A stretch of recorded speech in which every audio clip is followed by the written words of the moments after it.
এমনিতেই করলা নদীর ভারসাম্য এবং জীব বৈচিত্র্য নিয়ে মাথায় হাত মৎস্য দফতর থেকে শুরু করে পরিবেশ প্রেমী সংগঠনের মানুষদের। তার উপর নদীর মধ্যে বেড়ে ওঠা কচুরিপানায় নাভিশ্বাস খোদ নদীরে। গোদের ওপর বিষ ফোঁড়া, এবার চায়না নেট।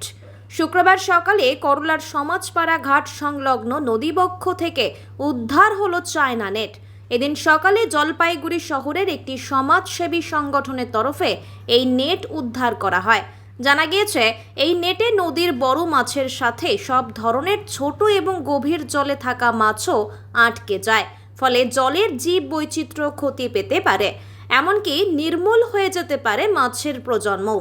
তবে কে বা কারা এই নেট লাগিয়েছে তার হদিশ মেলেনি এখনো। এর আগে এই ধরনের মাছ ধরার জাল করলার বুকে মেলেনি বলেই জানা গিয়েছে। পরিবেশপ্রেমী সংগঠনের সদস্য জয়ন্ত কর বলেন, আমরা কিছুদিন ধরেই খবর পাচ্ছিলাম যে এই ধরনের নেটের সাহায্য করলায় মৎস্য শিকার চলছে। আজ আমরা এসে সেটা উদ্ধার করি এবং মৎস্য দফতরের হাতে সেই জাল তুলে দেওয়ার ব্যবস্থা করি।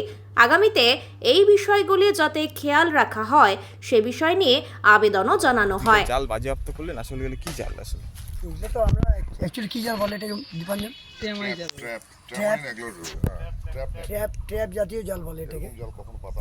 এই জাল এই নদীতে কোনোদিন কেউ ইউজ করেনি আজ অব্দি। কেন? এটা হচ্ছে মাছ মারার জন্য। কে বা কারা করেছে এটা তো আমরা জানি না। আমরা মাছ মারার জন্য তো জাল এমনি তো নর্মালি ব্যবহার হয়, তো এই ক্ষেত্রে এটার বাধা কেন? এটা বাধা হচ্ছে এটাতে সমস্ত ছোট মোটো যত মাছ আছে, যে একদম নতুন প্রজাতির মাছগুলো পর্যন্ত অ্যারেস্ট হয়ে যাচ্ছে। এটা তো এখন ডিম দেবে।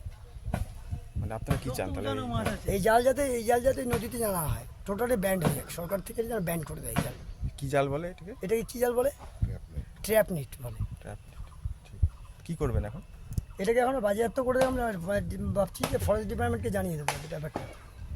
ফরেস্ট দপ্তর না মৎস্য দপ্তর? মৎস্য দপ্তরকে জানাতে পারি। আপনার নাম? আমার নাম জয়ন্ত কর।